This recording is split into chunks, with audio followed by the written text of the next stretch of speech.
Halo teman-teman, berikut adalah pembacaan cerpen Kapten Bebek Hijau dari buku kumpulan cerpen Eka Kurniawan yang berjudul Perempuan Patah Hati yang Kembali Menemukan Cinta Melalui Mimpi. Bagian 1. Kapten Bebek Hijau. Di kaki bukit, tinggallah emak bebek dengan bulu berwarna kuning cemerlang. Tak banyak bebek dilahirkan kuning di dunia ini. Mungkin hanya 2 atau 3 bebek di satu pegunungan. Dan di pegunungan itu hanya emak bebek yang berwarna kuning. Ia sangat bangga dengan warna bulunya.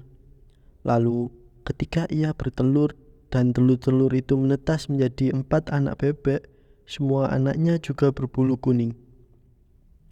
Mereka menjadi keluarga bebek paling bahagia di pegunungan tersebut. Hingga suatu hari, salah seekor anak bebek makan buah mokita yang sangat beracun. Beruntung si anak bebek tidak sampai mati karena ia baru memakan buah itu sedikit saja. Rasanya saja tidak enak meskipun penampilannya memang sangat menarik. Emak bebek lupa mengajarkan anak-anaknya bahwa di bukit itu terlarang bagi mereka untuk memakan buah mokita. Itu makanan ular. Walaupun begitu, akibat makan buah tersebut, meskipun sedikit saja, bulu si anak bebek berubah menjadi hijau. Hijau, bahkan para bebek tak pernah tahu ada bebek berwarna hijau di muka bumi ini. Dan warna itu, seekor bebek pengembara berkata, merupakan warna paling buruk untuk bulu seekor bebek.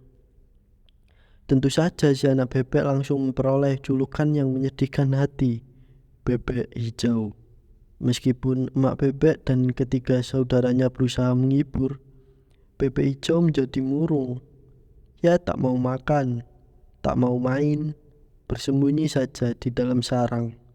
Saudara-saudaranya bahkan harus berbohong bahwa warna hijau juga sebenarnya menarik. Lihat saja, sebagian besar bebek berwarna coklat menjijikkan.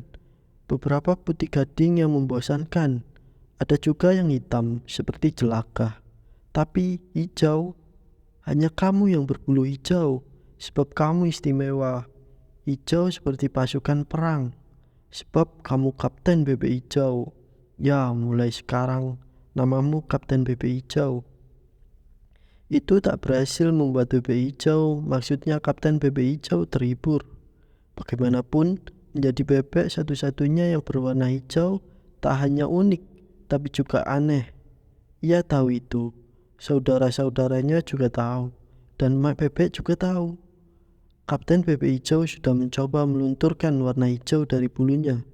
Selama beberapa hari, ia berendam di danau kecil tak jauh dari sarang mereka, menggosokkan bulunya ke bebatuan, tapi tak memperlihatkan hasil sama sekali. Ia malahan jatuh sakit karena itu. Pernah juga ia merontokkan semua bulunya sehingga menjadi bebek tanpa bulu, dan butuh beberapa minggu sebelum bulu-bulu baru tumbuh. Ia menjadi kedinginan sehingga emak bebek dan ketiga saudaranya harus memeluknya. Ketika bulu-bulu baru mulai tumbuh, warnanya tak kembali seperti sedia kala. Bulu-bulunya tetap berwarna hijau. Kapten Bebek Hijau semakin sedih. Emak bebek dengan berat hati akhirnya berkata, sebenarnya ada satu cara untuk membuat bulumu kembali kuning seperti semula. Tapi kamu harus melalui perjalanan yang sangat berbahaya. Aku akan melakukan apapun demi kembali menjadi bebek kuning. Aku tak takut apapun. Ah, yang benar, bukankah kamu Kapten Bebek Hijau si pemberani? Mak bebek pun memberitahu rahasia tersebut. Di puncak bukit, tumbuh kunir raja yang jika ia makannya, warna bulunya akan kembali menjadi kuning. Tapi, dari kaki bukit ke puncak bukit, banyak pemangsa yang jahat yang bisa mengancamnya. Mak bebek tak bisa menemaninya karena ia harus menunggui ketiga anaknya yang lain. Sementara jika mereka pergi bersama-sama, sama saja mereka menyerahkan hidup satu keluarga kepada pemangsa jahat. Kapten Bebek Hijau pun bertekad untuk pergi sendiri ke puncak bukit. Suatu pagi, berangkatlah Kapten Bebek Hijau menaiki bukit untuk mencari kunir raja. Emak Bebek dan ketiga saudaranya melepas kepergiannya dengan berat hati. Mereka menangis karena tak bisa menemani. Kapten Bebek Hijau mencoba menghibur mereka, berkata bahwa ia akan menjaga diri baik-baik dan akan kembali ke sarang mereka sebagai bebek kuning sebagaimana sebelumnya.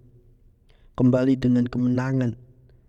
Ia belum pernah berpergian sejauh itu, maka ia sesungguhnya tak tahu bahaya semacam apa yang akan menghadangnya. Emak Bebek juga belum pernah berpergian sejauh itu, sehingga Emak Bebek tak bisa memberitahu bahaya seperti apa yang akan terjadi. Mereka hanya tahu bagaimana banyak pemangsa jahat dan tidak bersahabat. Berhati-hatilah terhadap serigala, ular, dan rubah. Mereka sangat menyukai daging bebek kecil sepertimu. Kapten Bebek Hijau belum pernah melihat serigala, ular, maupun rubah. Tak pernah ada binatang jahat di tempat mereka tinggal selama ini.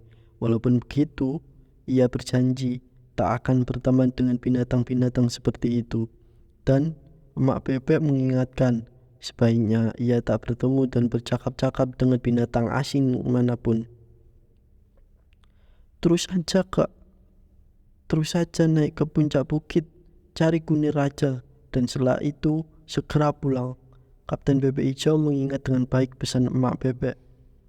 Hari pertama perjalanannya berlangsung tanpa ada gangguan apapun.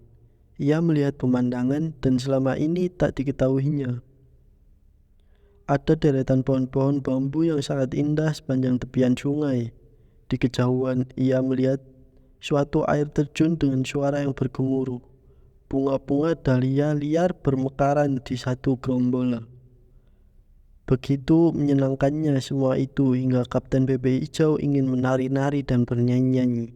Hingga ia teringat pesan emak untuk tidak menarik perhatian binatang lain.